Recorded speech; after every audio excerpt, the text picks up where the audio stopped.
sont amenés à rencontrer un certain nombre d'acteurs à même de les accompagner dans cette démarche. Et très vite, ils s'aperçoivent que c'est pas si simple que ça. On atteint d'une part des gens de la communication qui vont parler des avantages de l'utilisation des réseaux sociaux pour promouvoir une offre. On a de l'autre côté l'expert du big data, et puis on a Romain là, qui est parmi nous. Bonjour. Qui viendra nous expliquer un petit peu plus en détail qu'est-ce que peut nous apporter le big data. J'ai quelqu'un qui s'intéresse à l'intelligence collaborative et qui va m'expliquer que le design thinking est dans le fond probablement l'outil qui va me permettre de développer de façon conséquente mon business. Bon, donc face à ça, les premières personnes qu'on a rencontrées nous expliquaient que c'était bien tout ça, que c'était bien beau, qu'effectivement la transformation digitale, c'était fondamental. Mais maintenant, par quel bout prendre le sujet, comment avancer, c'était pas si simple.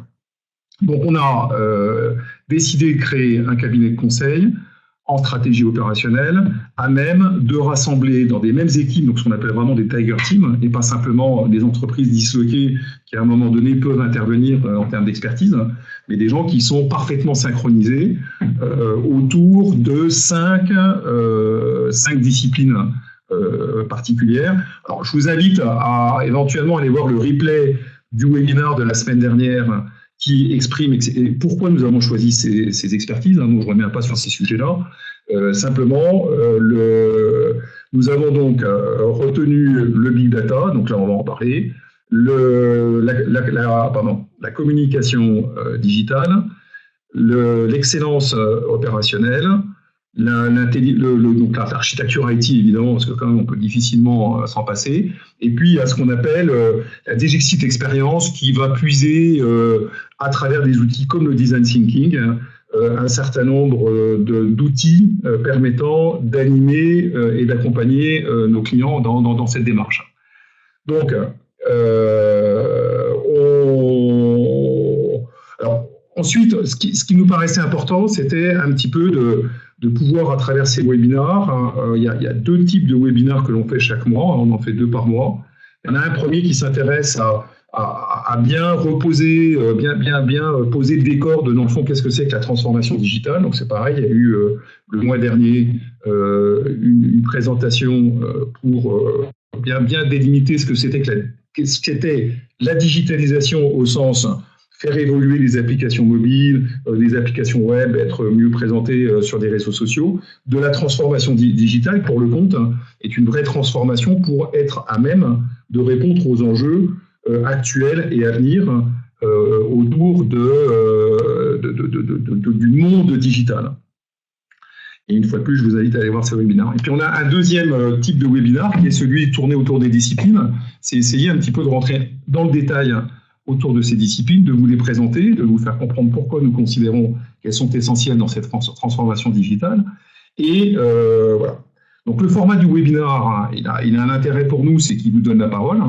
Alors il vous donne plutôt le clavier parce qu'on a essayé une fois de donner la parole à tout le monde et ça a été un peu une cacophonie, donc on est revenu sur un principe qui est d'une part donc 15 minutes où on vous présente le sujet. Et puis derrière, il y a un format de 30 minutes sur lequel vous pouvez, à travers le chat, poser des questions et on va essayer de répondre au maximum, le mieux possible par rapport à vos questions. Voilà. Écoutez, je vais donc donner la parole à Romain. Donc Romain, il se présentera, mais c'est il fait partie des experts du big data chez Digixit. Et puis maintenant, je crois que le plus simple, c'est qu'ils s'y mettent. Ok, merci Jean-Marc. Donc bonjour à tous, donc, je suis Romain Jouin, effectivement, je suis associé chez Digixit pour la partie Big Data. Et donc aujourd'hui, on va vous parler du Big Data, à quoi est-ce que ça peut servir dans les organisations. Donc le plan de la présentation d'aujourd'hui, donc quelques grandes idées sur le Big Data, quelques méthodes pour l'implémenter chez vous et une grille d'analyse business qui a été construite en partenariat avec Digixit sur comprendre quelle est la valeur ajoutée des big data dans les différents processus de l'entreprise. Donc, sur les quelques grandes idées, une définition d'abord quand on parle de big data. Qu'est-ce que c'est que le big data? Pour nous, le big data, c'est une autre preuve que nous ne connaissons pas le monde qui nous entoure. Aujourd'hui, avec des outils comme Wikipédia ou Google, on a l'impression de pouvoir connaître tout sur tout. On pose n'importe quelle question et on a tout de suite une réponse. Néanmoins, le big data nous permet de voir qu'on ne connaît pas le monde qui nous entoure. Alors, on prend pour illustrer cette phrase-là l'exemple de la balle de golf. La balle de golf, là, vous avez deux visions de la balle de golf sur la slide. On connaît tous ce que c'est qu'une balle de golf. Hein, c'est un petit objet dur, rond, qui... Ah, attends, il n'y a pas de son. Alors...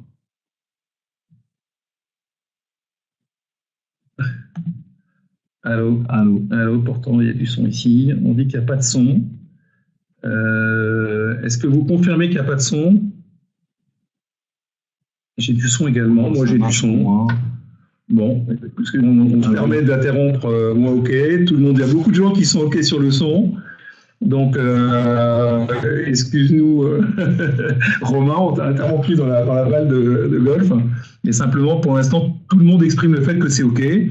Donc, je pense qu'il y a juste peut-être le haut-parleur à mettre en route chez ceux chez qui ça ne fonctionne pas. Voilà.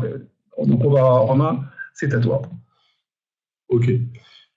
Donc, sur la balle de golf, donc on sait tous ce que c'est qu'une balle de golf. Enfin, c'est quelque chose de très dur qu'on peut manipuler dans la main. Et donc, là, sur la slide, à gauche, on a la balle de golf qu'on peut expérimenter sans aucun outil, avec l'expérience de nos 5 sens. Voilà. Au milieu de la slide, on a la balle de golf du XXe siècle et la balle de golf photographiée avec un appareil photo. Donc on commence à avoir effectivement une meilleure compréhension du mouvement de la balle de golf, de la manière dont elle se comporte, d'un premier rebond, d'une première hauteur, d'une vitesse qu'on va pouvoir mesurer avec l'appareil photographique. La balle de golf du XXIe siècle, ce serait une balle de golf qu'on a essayé de présenter ici. À droite, malheureusement, l'outil du webinaire ne nous permet pas de montrer la vidéo, mais à droite, là, vous avez une vidéo que vous pouvez aller chercher sur YouTube, qui est une vidéo sur la balle de golf filmée à 70 000 images par seconde et qui arrive à 150 km/h sur un mur. Et quand vous irez voir la vidéo, on voit très bien que la balle de golf s'écrase contre le mur, commence à apparaître comme une crêpe. C'est assez impressionnant, et rebondit dans une forme complètement ovale, complètement extensible, et on voit une balle de golf telle qu'on ne l'avait jamais vue avant, qui est une balle de golf très très souple, et cela nous apprend beaucoup sur le monde dans lequel nous vivons. 150 km/h, c'est la vitesse à laquelle Tiger Woods tape dans sa balle de golf. Donc à chaque fois que les pros du golf tapent dans la balle de golf, il y a ce phénomène de compression de la balle de golf qui s'écrase contre le club de golf comme une crêpe. Et en fait, ce qu'on avait déjà pu observer de façon empirique avec les différents types de clubs de golf et de têtes de clubs de golf qui existent sur le marché, on va commencer à pouvoir le mesurer d'un point de vue technique, scientifique. Et 70 000 images par seconde, ça fait 42 minutes de film classique en une seconde. Donc vous avez forcément énormément de data à gérer, et c'est du big data. Vous avez très clairement des problématiques d'accès à la donnée, des problématiques de caméras à très haute fréquence, de flux de données très importants, etc. à gérer. Donc c'est du big data qui nous permet de voir le monde de la manière qu'on n'avait jamais vu avant.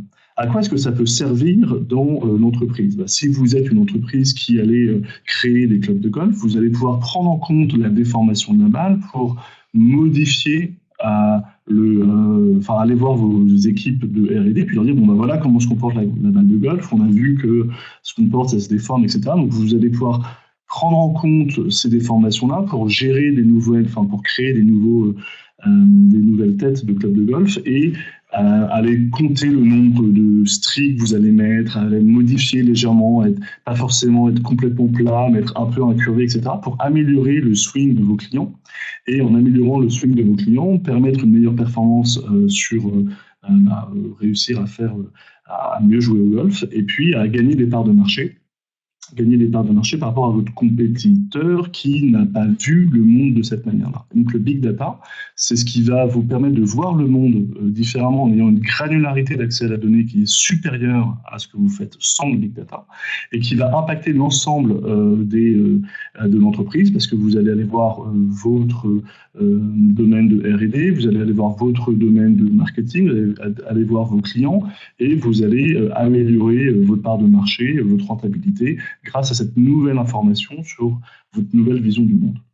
Voilà un peu une idée sur le big data. Alors, ensuite, le big data tel que vous le voyez dans la presse. Dans la presse, on vous dit partout big data, big business, big money, etc. Bon, le big data, c'est un mot valise. Très clairement, il y a deux choses différentes dans le big data. Il faut comprendre. Il y a le côté gestion de grosses masses de données, ce qu'IBM a appelé les 3V qu'on voit à gauche sur la slide, où vous avez du volume de données, de la vélocité de données, vous avez beaucoup de données qui arrivent très rapidement, puis de la variété de données, vous avez des emails, des vidéos, des images, etc. Donc ça, c'est le big data en termes j'ai beaucoup d'informations.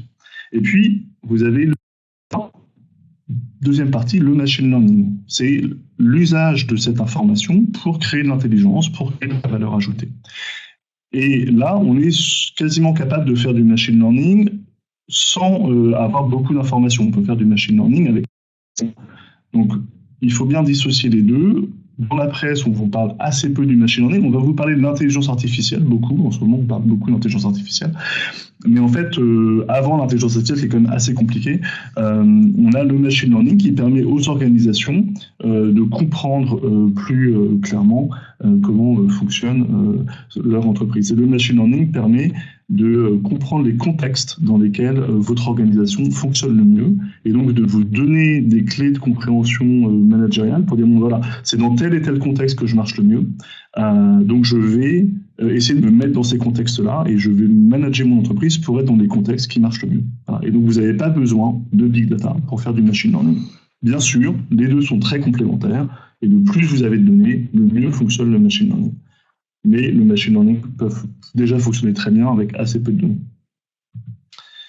Voilà, donc si on parle du big data en termes de technologie, donc vous allez, pour votre culture personnelle, avoir les grosses technologies qu'on maîtrise chez Digexit, qui sont Kafka, Spark, Hadoop, HDFS, Scala, Elasticsearch, Cassandra. Voilà, bon, c'est des technologies qui permettent de maîtriser les grosses masses de données. Voilà, donc nous, on maîtrise tout ça. Et puis de l'autre côté, vous avez le machine learning, qui sont des algorithmes. Donc il n'y a pas de technologie dans le machine learning, c'est des algorithmes qui sont créés par des scientifiques mathématiques, qui sont tels que les random forest, les SVM, les XGBoost et autres algorithmes qui sont disponibles. Toutes ces technologies-là, on est 100% gratuit. Donc tout ça, vous pouvez télécharger sur Internet gratuitement. C'est 100% open source et on fournit toujours de la formation à nos clients sur ces technologies-là. Et vous êtes capable de tout rejouer et de tout avoir chez vous sans aucun frais d'achat de licence de logiciel. Alors, ça, c'est important pour nous. Le mouvement Big Data, c'est aussi un mouvement open source gratuit. Voilà, alors... Comment est-ce que le big data et le machine learning marchent bien ensemble? En fait, si on voit, vous connaissez peut-être la théorie de la longue traîne économique, qui dit finalement quand j'ai un gros catalogue de données, un gros catalogue de produits, j'ai très peu de produits que je vais vendre beaucoup, et puis après j'ai une longue traîne de produits que je vais vendre très peu. Et en fait, d'un point de vue théorique, vu que la longue traîne de produits se tend vers l'infini, la valeur de tous ces produits qui sont à droite avec très peu de ventes peut être supérieure à la valeur des très gros hits de votre catalogue produit. Donc c'est là-dessus que Amazon a construit son business model. On peut appliquer la même philosophie ou la même analyse sur les données. Dans les données, en fait, dans votre data warehouse, vous avez assez peu de données qui contiennent beaucoup de valeur ajoutée. Par exemple, si on vous demande de classer vos données par valeur business des données, vous allez mettre à gauche de la courbe, là, par exemple, la carte bleue de votre client, l'âge de votre client, son adresse, la dernière fois qu'il est passé en magasin, ou des choses comme ça. Et vous allez avoir assez peu de données qui sont très valorisables. Et puis ensuite, après, vous pouvez aller chercher beaucoup de données, comme sur les réseaux sociaux, les contacts avec le service après-vente, ses tweets, des choses comme ça, qui sont beaucoup de données, qui ont moins de valeur unitaire, mais qui peuvent avoir de la valeur si elles sont prises ensemble. Donc, tout ça pour dire que sur votre data warehouse, dans lequel vous avez assez peu de données, il est déjà possible de faire des analyses qui permettent de comprendre quels sont les contextes dans lesquels votre organisation fonctionne le mieux grâce au machine learning. Et que si vous avez beaucoup de données, avec le big data, on pourra aussi aller chercher des informations externes et se mettre en ordre de marche pour optimiser encore plus votre organisation. Voilà. Mais le message, c'est que dans le big data, il y a le machine learning, et le machine learning peut s'appliquer déjà avec les data que vous avez. En général, c'est suffisant.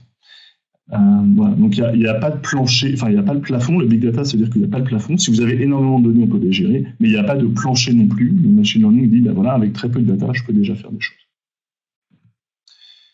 Voilà, donc ça c'était pour poser les grandes lignes. Voilà, donc la valeur n'attend pas le nombre des octets, c'est ce que je viens de dire. Fail fast and learn, c'est effectivement comment est-ce que j'apprends un cycle récurrent sur mes méthodologies de machine learning.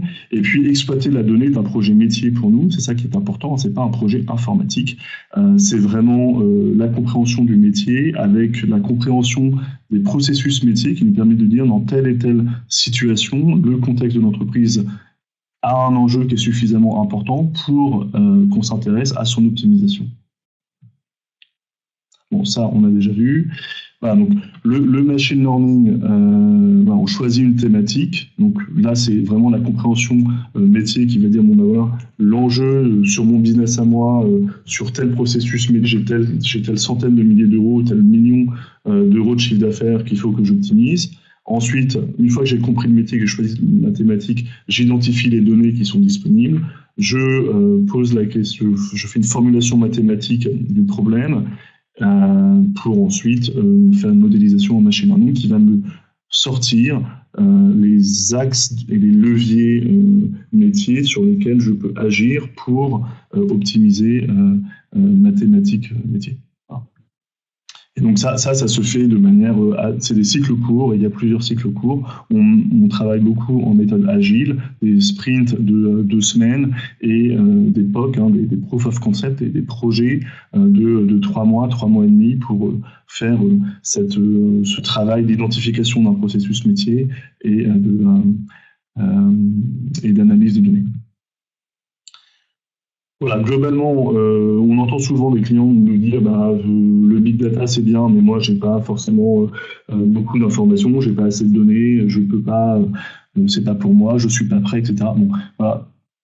C'est pour ça que j'ai beaucoup insisté sur le machine learning. On dit le big data c'est bien, mais vraiment le machine learning avec les données que vous avez aujourd'hui, et toute organisation d'un peu d'importance à les données, peut déjà profiter de la puissance du machine learning sans avoir à investir dans des infrastructures, sans avoir à acheter des serveurs et à avoir plus d'informations. Donc on a des grilles d'analyse de votre business qui permettent effectivement d'aller chercher des informations internes, des informations externes, structurées ou non structurées, et on vous aide à déceler et comprendre que vous avez plus de données que vous n'y croyez. Voilà. Et donc, effectivement, il y a pas mal de choses qui sont récurrentes. Il faut croiser les données au fur et à mesure. Voilà. Donc, qu'est-ce qui est important ? Ce qui est important, c'est effectivement, dans les entreprises, d'avoir des managers volontaires qui veulent faire l'usage de la data. Ça, c'est vraiment le point clé pour toute la réussite d'un projet data. C'est vraiment quelqu'un qui va prendre la décision d'investir, de chercher pendant quelques semaines, quelques mois sur sa problématique métier, pas forcément avec des budgets très conséquents, des processus à améliorer. Donc ensuite, il faut effectivement mettre à disposition les datas, croiser les données, pourquoi pas faire des challenges internes à l'entreprise, faire des synthèses des réalisations, appeler des nouveaux volontaires qui vont créer des nouveaux managers qui vont implémenter au sein de leur direction des projets de machine learning. Donc on peut créer une boucle vertueuse d'usage du machine learning au sein des organisations par la preuve, par l'exemple, en disant voilà, j'ai commencé dans mon organisation à optimiser quelque chose, ça marche, je vous montre comment est-ce que ça marche, je vous évangélise en interne et j'ai de plus en plus de personnes et de plus en plus de parties dans mon organisation qui sont optimisées. Voilà, les écueils à éviter, commencer par les moyens, donc acheter une infrastructure, acheter des data scientists, sans avoir d'abord réfléchi à la question de quel est le processus business que je veux optimiser, à quoi est-ce que ça peut servir. Poser une mauvaise question, et c'est là aussi où on aide nos clients à comprendre faire le tri entre les bonnes et les mauvaises questions data. Par exemple, on a eu un client qui dit « je veux prédire mes ventes pour ajuster ma production ». Dans le cas, par exemple, de quelqu'un qui fait un produit qui est périssable, comme de la nourriture, comme des glaces par exemple, on peut dire si vous voulez prédire vos ventes pour gérer votre production, en fait le problème c'est que vos ventes elles vont être liées à votre production parce que quand vous allez arriver proche du moment de la date de péremption de votre produit, vous allez faire des soldes et vous allez réduire les prix de votre glace, et donc en fait vos ventes elles seront égales à votre production si vous avez tout intérêt à vendre ce que vous avez produit. Donc en fait la question c'est pas tant je veux prévoir mes ventes pour ajuster ma production, mais je veux prévoir ma marge pour ajuster ma production en fonction de ma marge. Et donc c'est sur ce genre de petites différences dans l'énonciation des problématiques métiers qu'on aide nos clients à se poser les bonnes questions. Et puis, troisième écueil, commencer par la donnée, dire j'ai ramené plein d'informations, voilà, et je donne tout ça à un data scientist. Voilà. Jean-Marc me dit que j'en suis à 17 minutes, puisque tu avais fait 5 minutes d'introduction. Absolument, ouais. Voilà, donc grille d'analyse business, donc rapidement, à quoi est-ce que peuvent servir les big data? Donc, 3 axes, les processus internes, les business models ou la relation client. Donc, on peut optimiser ces processus, innover dans ces démarches, briser les silos. Le business model, découvrir de nouvelles opportunités, dématérialiser son offre, louer des choses plutôt que de les vendre, monétiser ses données. Puis la relation client, conseiller ses clients, ajuster ses prix, recommander des produits. Donc des exemples sur les processus internes, par exemple quelque chose qui sur la ville de Rouen, si je reprends optimiser les processus, la ville de Rouen, par exemple, c'est la personne qui s'occupe de faire des réparations sur les ponts de la ville de Rouen, faisait les réparations à partir de 4h du matin. Puis un jour, donc ça bloquait le pont entre 4h du matin et 7h du matin, par exemple. Et un jour, ils sont mis à compter les voitures. Non, ils faisaient des réparations à partir de 5h du matin. Et un jour, ils sont mis à compter les voitures et en fait, ils sont aperçus qu'à 5h du matin, il y avait déjà du trafic. Et donc, ils ont changé l'heure de réparation sur les ponts. Ils ont fait des réparations. Ils ont arrêté les réparations plus tôt, jusqu'à 4h. Ils faisaient des réparations de 23h à 5h. Et maintenant, ils font des réparations de 23h à 4h après avoir compté les voitures. Ce qui est vraiment du small data, mais voilà. Michelin qui loue ses pneus plutôt que de les vendre aux camionneurs. Maintenant, Michelin a des services de vous achetez des kilomètres de pneus à Michelin plutôt que des pneus en tant que tels. Et Michelin met des capteurs dans ses pneus pour récupérer des informations sur l'usure des pneus, les typologies de conduite, etc. Et puis sur la relation client, Allociné par exemple, qui conseille ses clients pour le choix des films. Bon. Tout ça peut servir à quoi? À diminuer des coûts, améliorer sa compétitivité, améliorer la cohésion interne des entreprises. Il y a pas mal d'enjeux effectivement au RH de comment est-ce que j'aide mes collaborateurs à mieux travailler ensemble. Voilà, sur le business model, vendre des services récurrents. Effectivement, on parle de Recurrent Monthly Income, RMI. Comment est-ce que je m'assure d'avoir un business model où tous les mois, je sais combien est-ce que je gagne d'argent plutôt que de vendre des produits one shot. Fidéliser des clients, augmenter son chiffre d'affaires. Voilà. Donc, pour nous, en conclusion, les big data, c'est principalement une question de décision. Décision de chacun dans l'entreprise, de chercher les contextes dans lesquels on peut optimiser et sur lesquels on peut travailler pour améliorer la manière dont on fait son business as usual.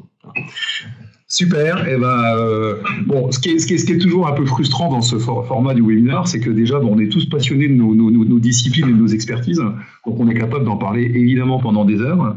Mais ce qui nous paraît important, c'est de vous donner la parole, c'est de faire en sorte que vous puissiez à ce moment-là échanger et qu'on puisse vous apporter des éclaircissements sur les points qui vous paraissent importants. Alors, chose qui est important également, donc d'une part, toutes les questions sont ouvertes, il n'y a pas de... Ne vous inquiétez pas, vous pouvez avoir droit à toutes les interrogations possibles, c'est une première chose. Et puis l'autre aspect, donc là on affiche nos coordonnées.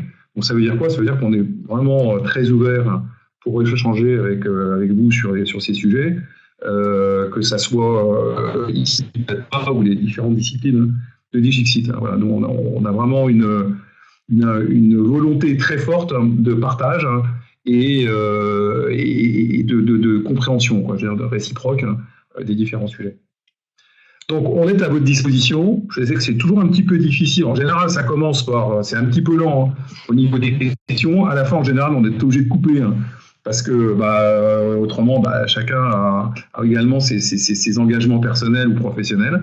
Donc, écoutez, c'est à vous. N'hésitez pas.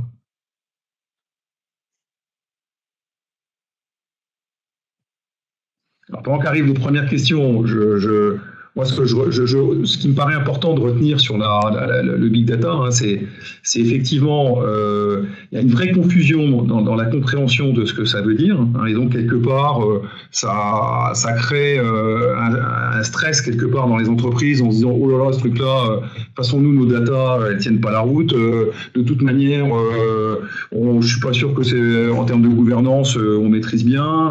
Donc on se retrouve dans un chantier épouvantable et on est donc plutôt frileux pour y aller.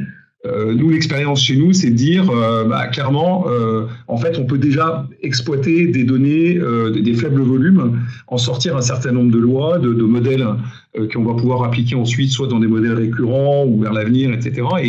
Et donc, ça a déjà une valeur considérable. Et surtout, c'est avant de se lancer dans la mise en œuvre de moyens considérables. Parce que souvent, ce qu'on observe dans le chantier de Big Data, c'est le fait que on met tout de suite en œuvre un lab, donc on met un data lab, on met des scientistes, etc. Et puis au bout du compte, 6 mois après, comme on ne s'est pas posé les bonnes questions, comme le disait Romain, on se retrouve avec l'ardoise sur le dos, avec un ROI qui est très faible. Et puis voilà. Alors, je vois les data warehouse ou les data lake. C'est ce qu'on a évoqué ici. Alors, reprends la question pour tout le monde, c'est pas sûr, parce qu'il y a des fois des gens qui sont seulement en audio. Alors, question CS, vous pouvez me donner votre point de vue sur la question des data warehouse et ou des data lake? J'ai remis la slide où effectivement on parle du data warehouse ici.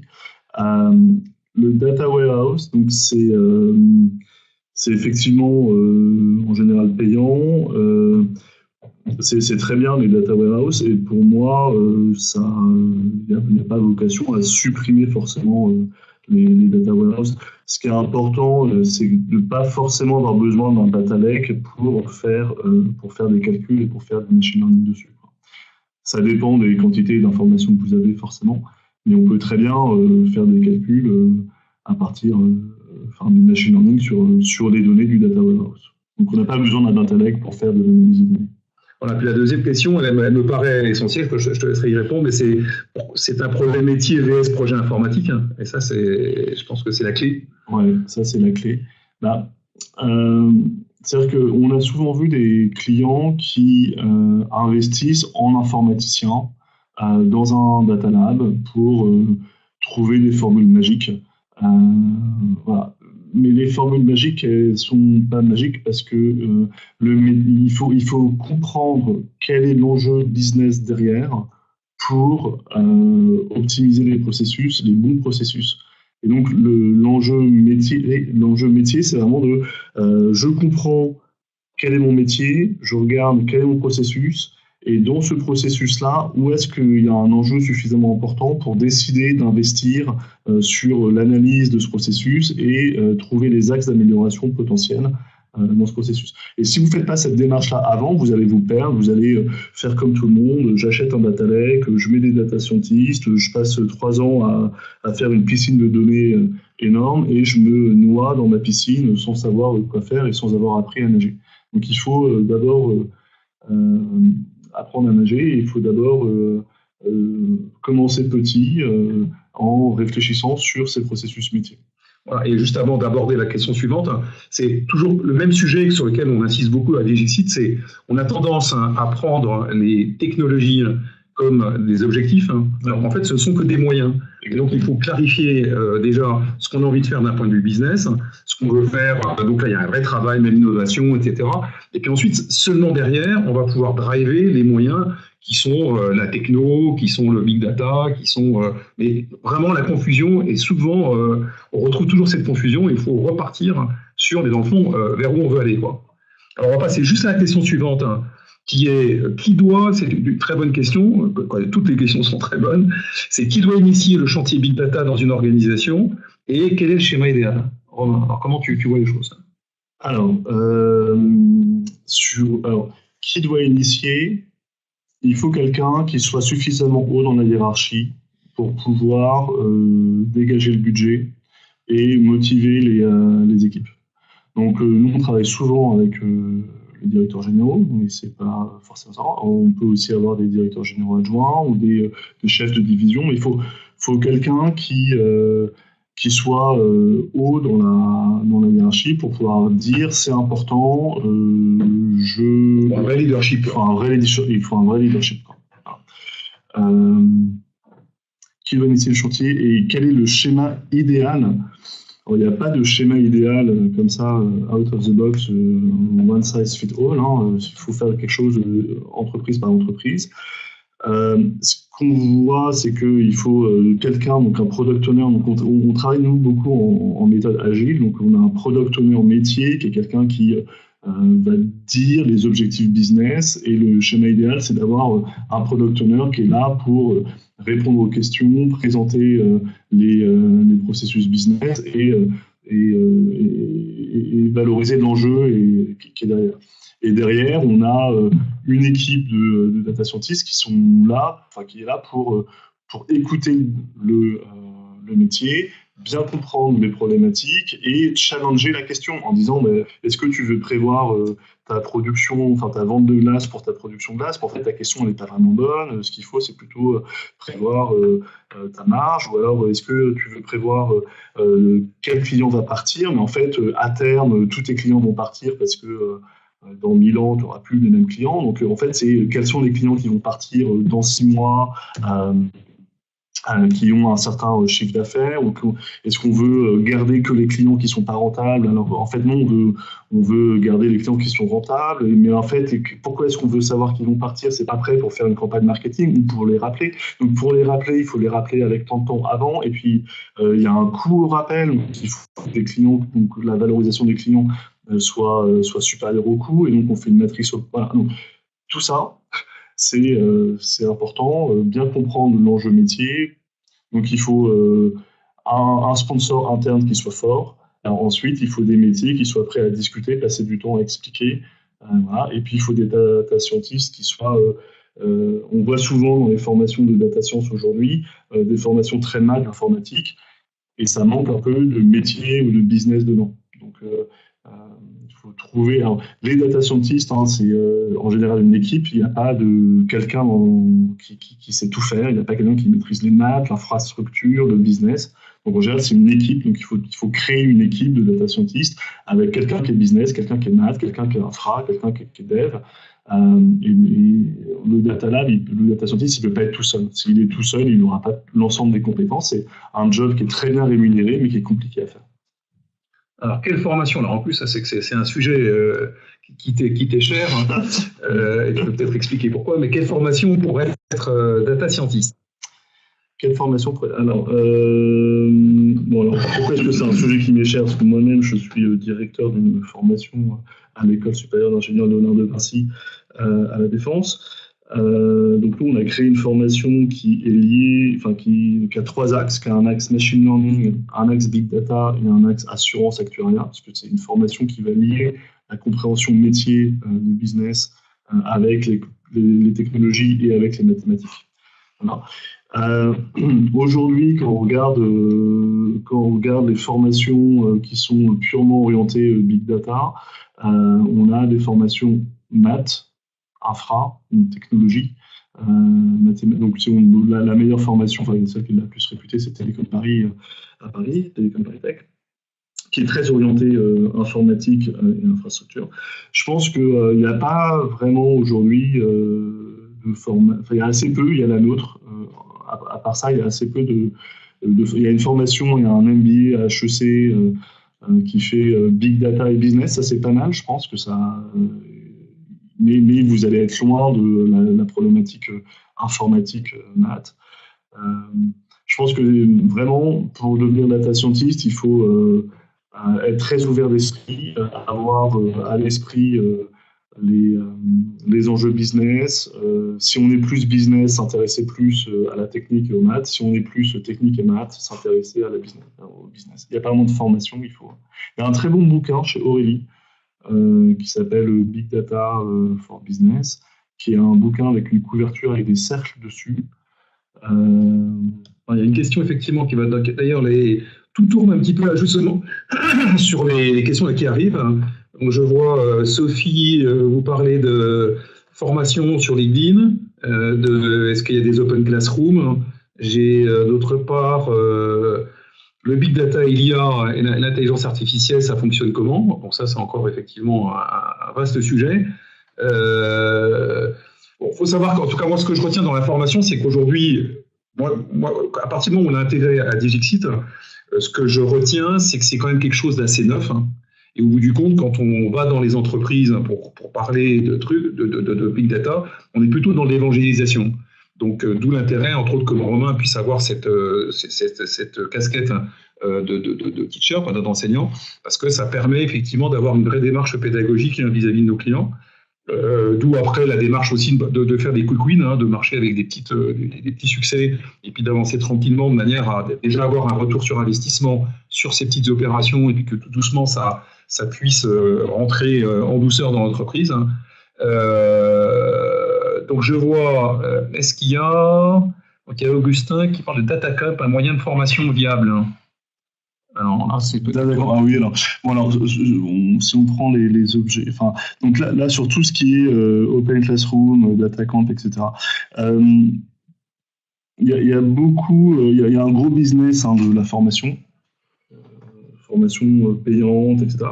Il y a énormément de choses sur le machine learning en gratuit. Vous avez le cours de Stanford avec Andrew Ng, qui est une référence dans le domaine, qui va vous expliquer toutes les mathématiques et les théories qui sont derrière. Voilà, donc il y a plein de Open Classroom, choses gratuites.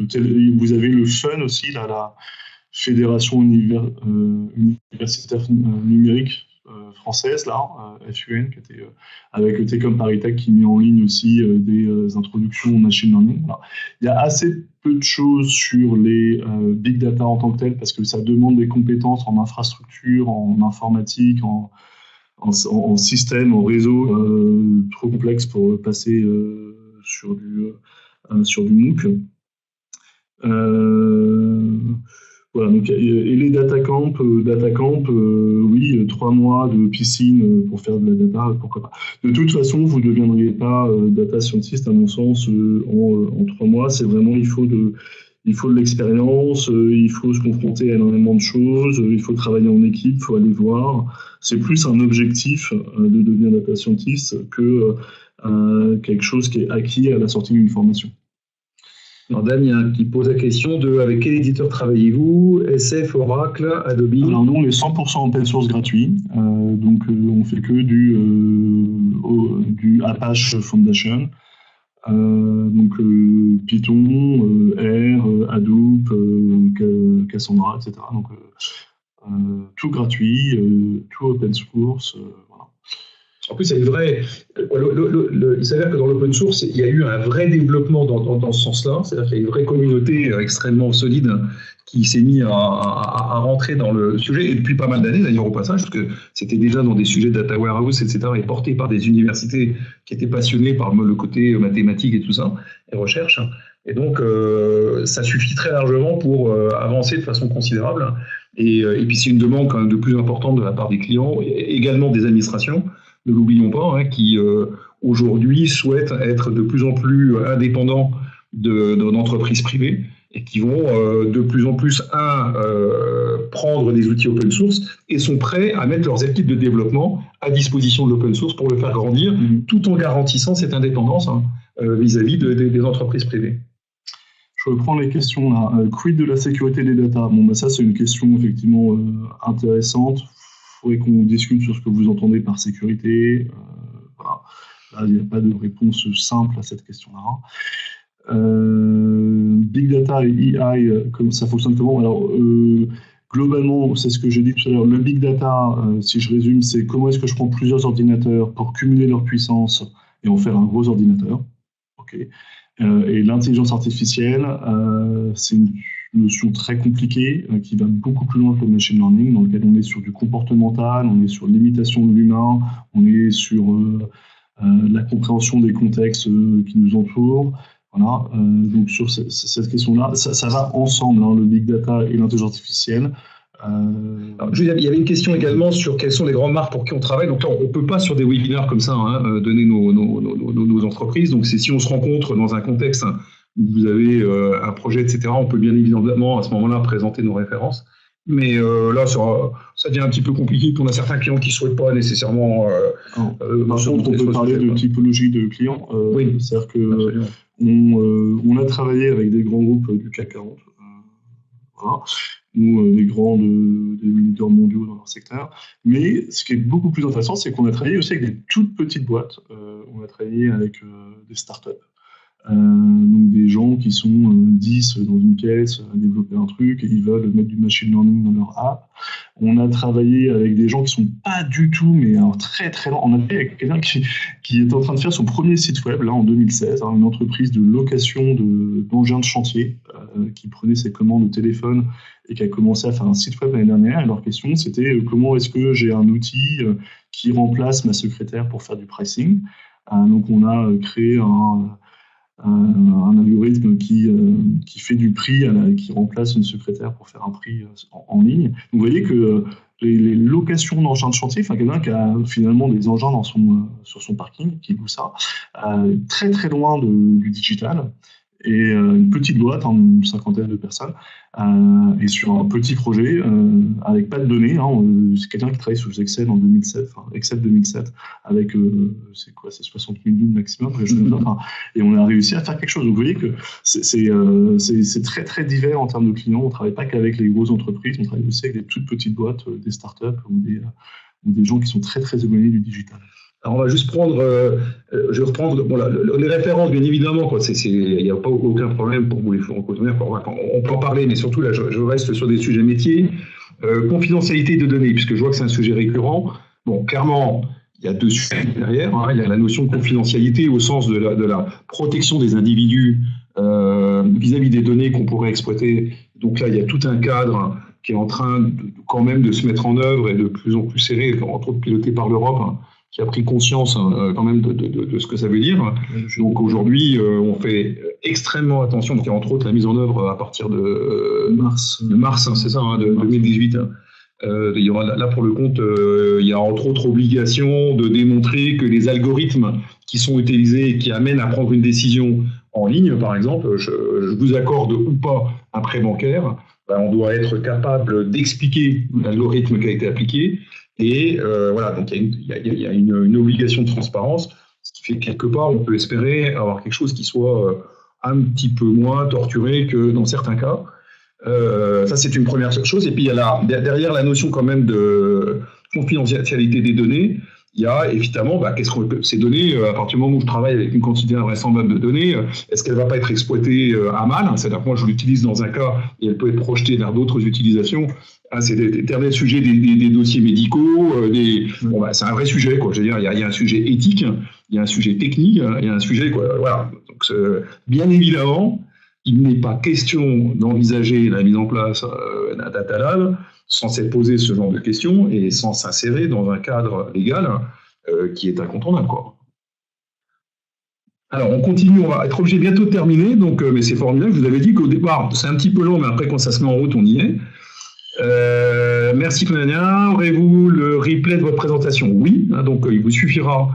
Il y a en fait un accès sur le site. Vous verrez en haut dans le menu, il y a écrit replay. Il y a juste à donner ses coordonnées pour voilà. Et puis ensuite, vous avez accès à tous les replays des webinars qu'on peut être organisés.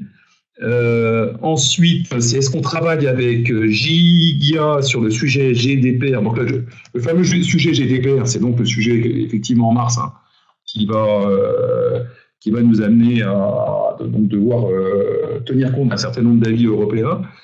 Maintenant, derrière ça, on ne travaille pas spécialement avec Giga, qui est en fait une partie des SAP aujourd'hui. Hein, donc nous, on est quand même sur de l'open source. Hein. Donc a priori, c'était une démarche qui aurait pu être intéressante avant qu'il soit récupéré par SAP. Maintenant, on n'a rien contre SAP, mais c'est simplement notre parti pris et qui semble avoir une résonance auprès de nos clients. Hein, c'est véritablement de s'appuyer sur des outils open source. Une fois de plus, je le répète, hein, c'est d'une part la gratuité, mais c'est au-delà de cette notion de gratuité, c'est avant tout une notion d'indépendance. Les États veulent aujourd'hui être indépendants des infrastructures privées, et donc la seule façon de le faire, c'est de dire à la fois, je m'appuie sur de l'open source, mais j'investis au sens où je sécurise l'open source en y mettant mes propres ressources, et donc prêt à développer des nouvelles fonctionnalités, etc. Voilà. Alors, donc Giga, on a répondu. J'espère qu'on a répondu à toutes les questions. Écoutez, on a encore 2-3 minutes là. Si vous avez quelque chose, alors, je vois apparaître. Oui, ça commence à. Il y a plusieurs personnes là qui sont en train d'écrire quelque chose. On va attendre. Alors, il y a Romain qui dit « Mes deux questions travailler sur l'architecture, infrastructure, big data fait partie du métier des data scientists, selon vous ?» C'est ça? Oui, alors il y avait aussi la question sur la différence, j'avais vu ça tout à l'heure, la différence entre data architect, data scientist, des choses comme ça.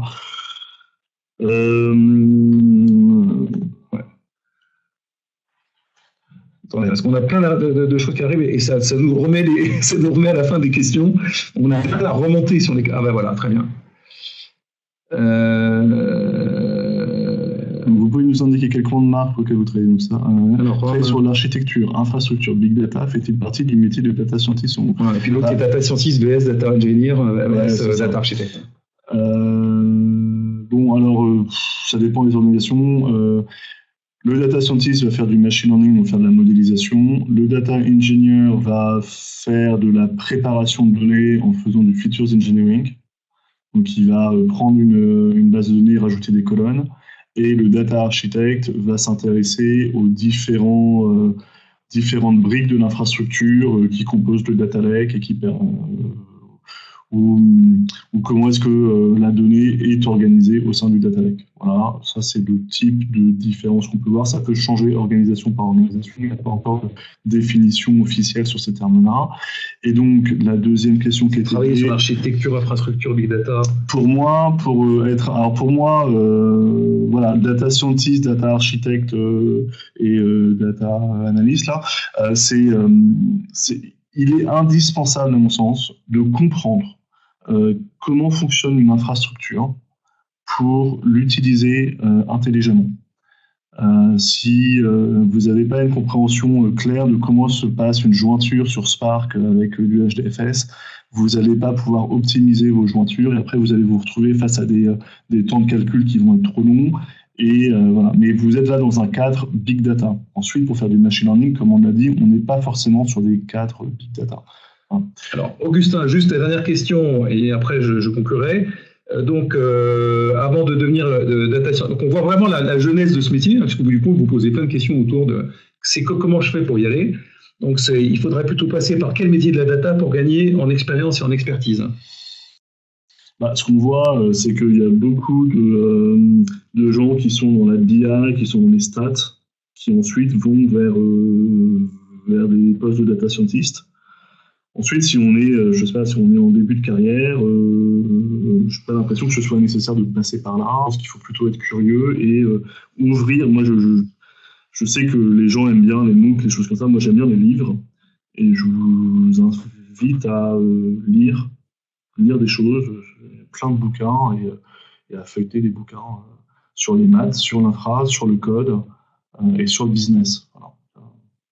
Ok, écoutez, on va terminer. Donc, je rappelle juste, donc l'objet de ce type de webinaire, c'est un petit peu de vous permettre de comprendre pourquoi les disciplines de Digixit sont des disciplines que nous avons retenues pour pouvoir intégrer nos équipes donc complètement homogènes, intégrant les disciplines et de manière à garantir que la transformation digitale se fera dans les meilleures conditions. Vous avez donc des replays qui sont à votre disposition permettant bien d'expliquer tous ces sujets-là, donc quelles sont les disciplines, pourquoi on les a retenues, dans quel cadre elles interviennent, dans une démarche complète avec une matrice de maturité, etc. Donc les prochains webinars, le premier sera sur la communication digitale, qui aura lieu, je crois, le 14 décembre de mémoire. Et de façon plus générale, on présentera également dans un autre webinar l'une de nos offres qui permet justement de comprendre comment les 5 expertises ensemble permettent, sur des espaces-temps extrêmement courts, d'avoir des résultats vraiment étonnants et qui garantissent le maximum de retour sur investissement. Voilà, écoutez, merci, vous avez été nombreux, c'est formidable. Merci à tous et puis bonne journée à vous et à bientôt. Merci beaucoup.